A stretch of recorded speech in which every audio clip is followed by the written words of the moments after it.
오늘 주신 말씀은 이사야 19장 16절에서 25절까지 말씀입니다. 이사야 19장 16절에서 25절까지 제가 봉독하도록 하겠습니다. 그날의 애굽이 분야와 같을 것이라. 그들이 만군의 여호와께서 흔드시는 손이 그들 위에 흔들림으로 말미암아 떨며 두려워할 것이며, 유다의 땅은 애굽의 두려움이 되리니 이는 만군의 여호와께서 애굽에 대하여 정하신 계획으로 말미암음이라.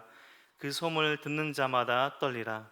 그날의 애굽 땅에 가나안 방언을 말하며 만군의 여호와를 가리켜 맹세하는 5 성읍이 있을 것이며, 그중 하나를 멸망의 성읍이라 칭하리라. 그날의 애굽 땅 중앙에는 여호와를 위하여 제단이 있겠고, 그 변경에는 여호와를 위하여 기둥이 있을 것이요, 이것이 애굽 땅에서 만군의 여호와를 위하여 징조와 증거가 되리니, 이는 그들이 그 압박하는 자들로 말미암아 여호와께 부르짖겠고, 여호와께서는 그들에게 한 구원자이자 보호자를 보내사 그들을 건지실 것임이라. 여호와께서 자기를 애굽에 알게 하시리니, 그날에 애굽이 여호와를 알고 제물과 예물을 그에게 드리고 경배할 것이요, 여호와께 소원하고 그대로 행하리라. 여호와께서 애굽을 치실지라도 치시고는 고치실 것이므로 그들이 여호와께로 돌아올 것이라. 여호와께서 그들의 간구함을 들으시고 그들을 고쳐 주시리라. 그날에 애굽에서 아수르로 통하는 대로가 있어 아수르 사람은 애굽으로 가겠고, 애굽 사람은 아수르로 갈 것이며, 애굽 사람이 아수르 사람과 함께 경배하리라. 그날에 이스라엘이 애굽 및 아수르와 더불어 셋이 세계 중에 복이 되리니, 이는 만군의 여호와께서 복 주시며 이르시되, 내 백성 애굽이여, 내 손으로 지은 아수르여, 나의 기업 이스라엘이여, 복이 있을지어다 하실 것임이라. 아멘. 요한계시록 7장 9절 말씀에 보면, 요한이 환상 가운데 환난을 통과하고 그 모든 어려움 핍박을 통과하고 승리한 성도들을 보게 됩니다. 그 성도들의 국적이 무엇이었을까요? 어느 나라, 어느 민족의 어떤 모습으로 있던 사람들이었을까요? 이스라엘 사람들만 거기에 있던 환상을 보았을까요? 요한계시록 7장 9절 말씀입니다. 내가 보니 각 나라와 족속과 백성과 방언에서 아무도 능히 셀 수 없는 큰 무리가 나와 흰옷을 입고 손에 종려 가지를 들고 보좌 앞과 어린 양 앞에 서서 큰 소리로 외쳐 이르되, 구원하심이 보좌에 앉으신 우리 하나님과 어린 양에게 있도다. 우리가 찬양으로도 고백하는 그 가사가 바로 요한이 예수님께서 다시 오신 그날을 보며 환상 가운데 보았던 그날의 모습입니다. 각 나라와 족속과 백성과 방언에서 셀 수 없는 성도들이 큰 소리로 외칩니다. 구원하심이 보좌에 앉으신 우리 하나님과 어린 양께 있도다. 구원받은 성도들은 주 예수를 부르는 자, 예수님을 믿는, 예수 그리스도를 믿는 모든 민족의 사람들입니다. 이스라엘 사람들만이 아닌 것이죠. 하나님께서 이스라엘을 제사장 나라로 택하셨지만 하나님의 구원은 항상 온 열방과 세계에 향해 있었습니다. 단 한 번도 온 세상에 선교를 멈추지 않으셨습니다. 사도 바울은 이것을 이방교회에 보내는 편지들에 이것을 우리에게, 또 당시 이방교회 성도들에게 너무나 잘 전해주고 있는데요, 갈라디아서 3장 28절 말씀을 보면 우리가 너무나 잘 아는 말씀입니다. 유대인이나 헬라인이나 종이나 자유인이나 남자나 여자나 다 그리스도 안에서, 예수 안에서 하나이니라. 그 누구도 차별되지 않고 유대인이나 헬라인이나 종이나 자유인이나 여자나 남자나 다 그리스도 예수 안에서 하나다라고 말씀하고 있습니다. 고린도서 3장 11절 말씀에 더 자세하게 말하는데요, 헬라인이나 유대인이나 할레파나 모할레파나 야만인이나 스구다인이나 종이나 자유인이나 차별이 있을 수 없나니 오직 그리스도는 만유시요 만유 안에 계시니라. 차별 없는 하나님의 사랑을 우리에게 너무나 잘 전해주고 있습니다. 우리는 차별 없이 예수님으로 인해 주어진 그 구원의 길에 들어선 예수님 안에 살아가는 성도요, 하나님의 백성이요, 하나님의 자녀들입니다. 우리가 계속해서 이사야서를 통해서 지금 주변 나라들에 대한 심판의 메시지를 우리가 함께 묵상하고 있는데요, 계속해서 주변 나라들의 심판의 메시지를 묵상하다 보면 잘못 생각할 수 있는 것인데요. 그것은 바로 하나님은 이스라엘만의 하나님이시라는 것입니다. 하나님은 온 우주 만물을 창조하신 온 우주 만물의 하나님이시고 온 세계와 나라의 민족 사람들의 주인이십니다. 과거에나 현재나 앞으로나 전 세계 모든 사람들에게 영광, 경배, 높임 받기 합당한 유일하신 하나님이시라는 것입니다. 오늘 본문 말씀에 그날에 회복될 애굽 땅을 통해서 예배 받으시는 하나님의 오랜만에 맞이하게 된 회복의 말씀입니다. 5번이나 반복해서 그날에라는 단어가 반복되는데요, 5번이나 그날에 이루어질 회복의 메시지입니다. 5번이나 반복되는 그날의 첫 번째 그날에는 애굽은 두려움에 떨 것이다 말하고 있습니다. 첫 번째 그날의 16절 말씀입니다. 그날에 애굽이 분야와 같을 것이라. 그들이 만군의 여호와께서 흔드시는 손이 그들 위에 흔들림으로 말미암아 떨며 두려워할 것이다. 이스라엘을 위협하는 강대국입니다. 군사적으로 이스라엘을 몇 번이나 침략도 하고 왕을 또 끌고 가서 다른 왕, 자신들이 원하는 왕을 세우기도 할 만큼 강대국인 이 애굽이 왜 겁 많은 여인처럼 두려워 떨게 되는 것일까요? 결국 그날에 이루어질 사건이 무엇인가? 이스라엘 땅에 실현되는 하나님을 알게 되었기 때문입니다. 애굽이 하나님의 계획을 아는 것만으로 여인이 떠는 것처럼 두려워 떨 것이다. 17절 말씀에 유다 땅은 애굽의 두려움이 되리니 이는 만군의 여호와께서 애굽에 대하여 정하신 계획으로 말미암음이라. 그 소문을 듣는 자마다 떨리라. 하나님께서 세우신 그 계획을 소문으로 듣는 것만으로도 두려움에 떨 것이다. 그날에 이루어질 애굽을 향한 하나님의 메시지인 것입니다. 우리가 앞서 보았던 14장 26절 말씀에서 바벨론과 아수르의 심판을 명령하시며 이것이 온 세계를 향하여 정한 경영이며 이것이 열방을 향하여 편 손이라, 이렇게 하셨던 말씀을 기억나게 하는 말씀입니다. 정하신 계획에 따라 하나님께서 애굽을 향하여 손을 펴실 때 그 계획의 소문을 듣는 것만으로 애굽은 두려움에 떨게 될 것이다. 첫 번째 그날에 이루어질 그날의 사건입니다. 두 번째 그날에 애굽 땅에서 이전에 자신들의 이전 과거에서 노예로 살았던 이 노예로 부리던 언어인 히브리어가 애굽 땅에서 사용되어지고 이 애굽 땅에서 하나님께 충성하고 하나님을 섬기는 사람들이 5개의 도시에 있게 될 것이다 라고 전하고 있습니다. 18절 말씀에 그날에 애굽 땅에 가나안 방언을 말하며 만군의 여호와를 가리켜 맹세하는 5성읍이 있을 것이며 그중 하나를 멸망의 성읍이라 칭하리라. 하나님을 섬기고 하나님께 충성하려고 하는, 그런 하나님께 돌아오려고 하는 움직임이 애굽 땅에서 일어나게 될 것이고, 작은 무리에서부터 시작할지라도 그것이 5개의 성읍으로 점차 그 나라 전체로 퍼져지는, 또 그것이 온 세상으로 퍼져지는 일들이 두 번째 그날에 일어날 것이다 라고 하고 있습니다.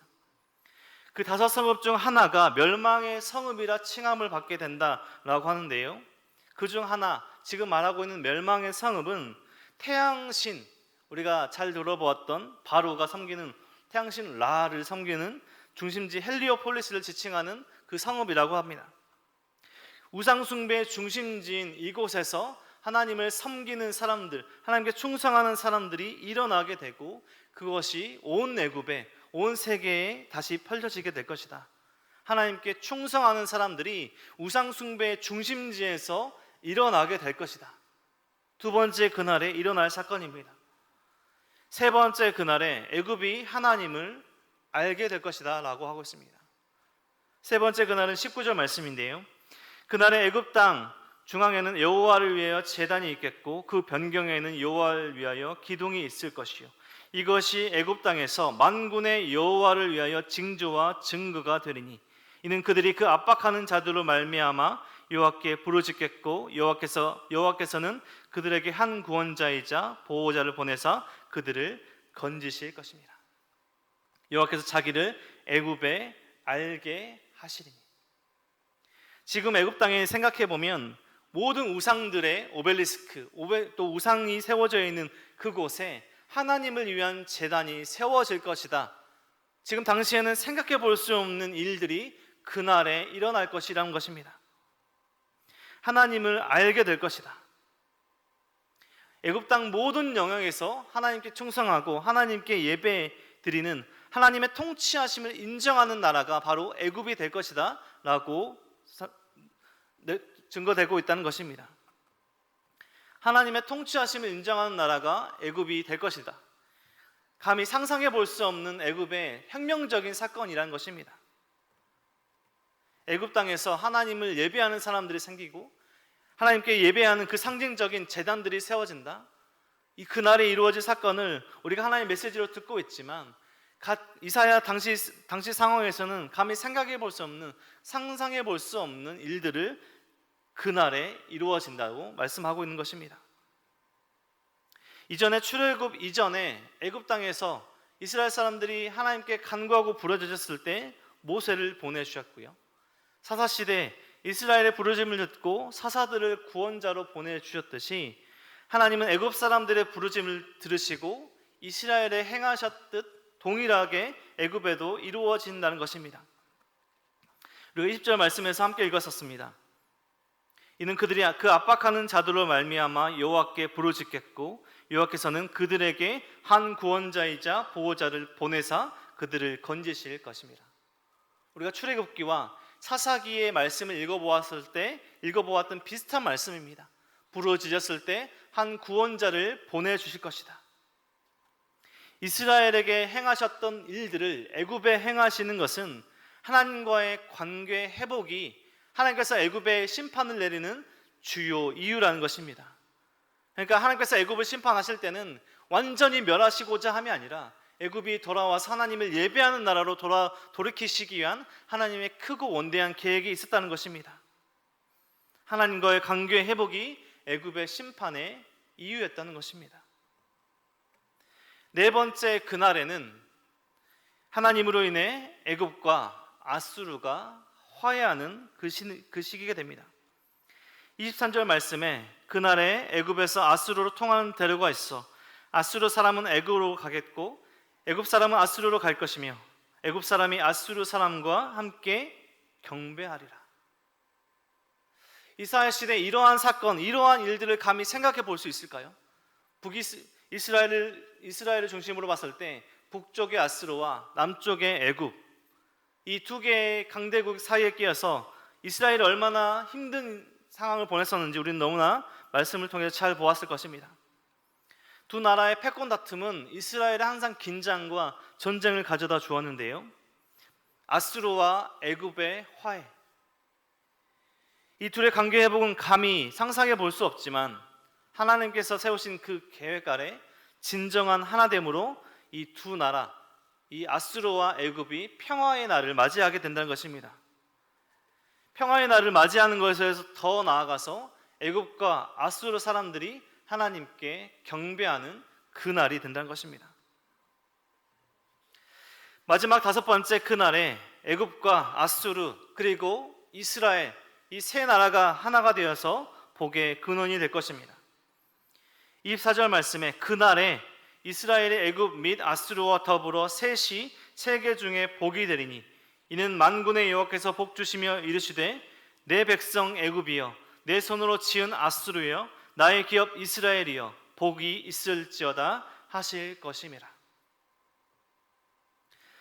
창세기 12장에서 하나님께서 아브라함에게 이렇게 말씀하셨습니다.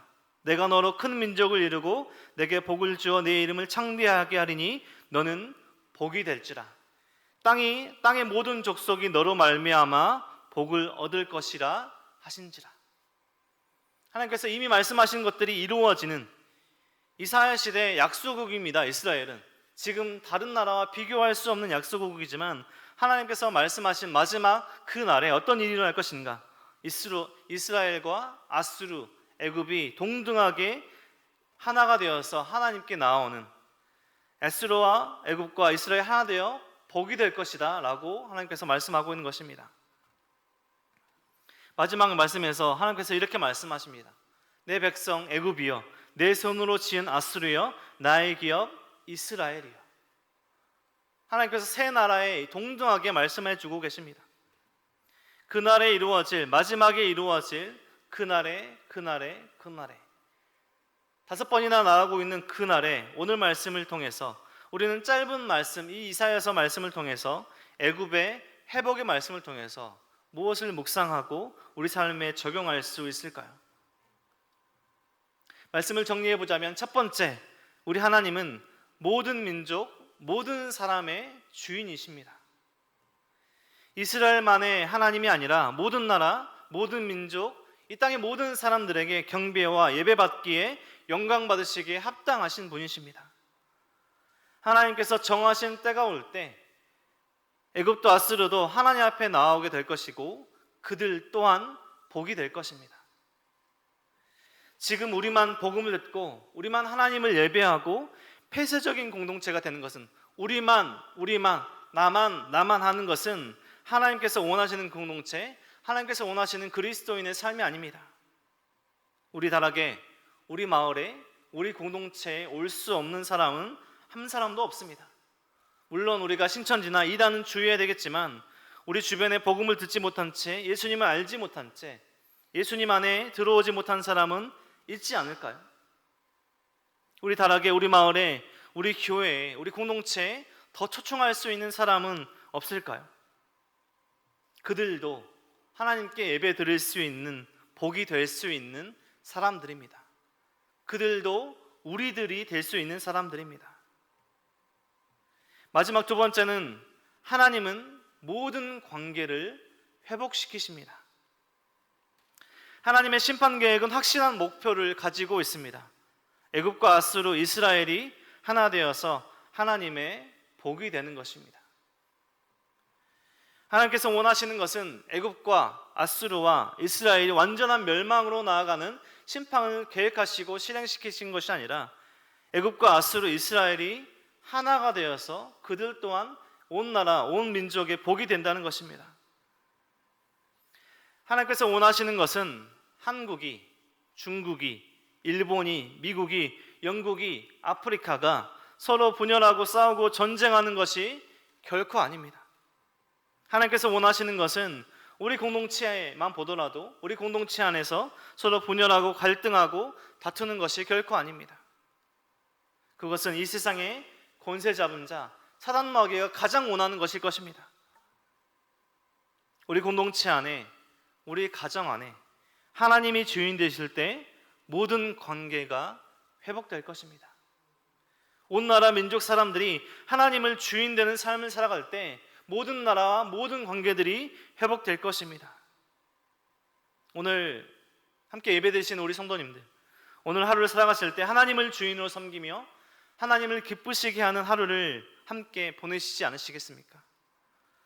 오늘 하루를 보내실 때, 또 매일매일 살아가실 때 복음을 전하며 먼저 화해의 손을 내밀며 하나님께서 주인 되시는 삶을, 성경이 우리가 읽는 것에서 끝내는 것이 아니라 성경 자체가 우리 삶으로 드러나는, 증거되는 삶을 살아가는 삶을 살아가지 않으시겠습니까?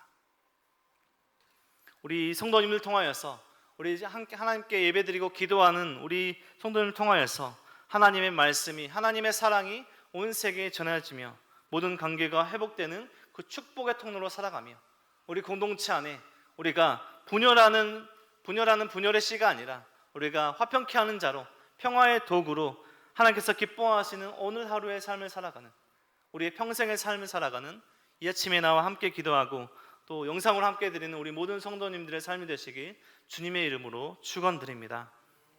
오늘 말씀을 기억하시며 함께 기도하실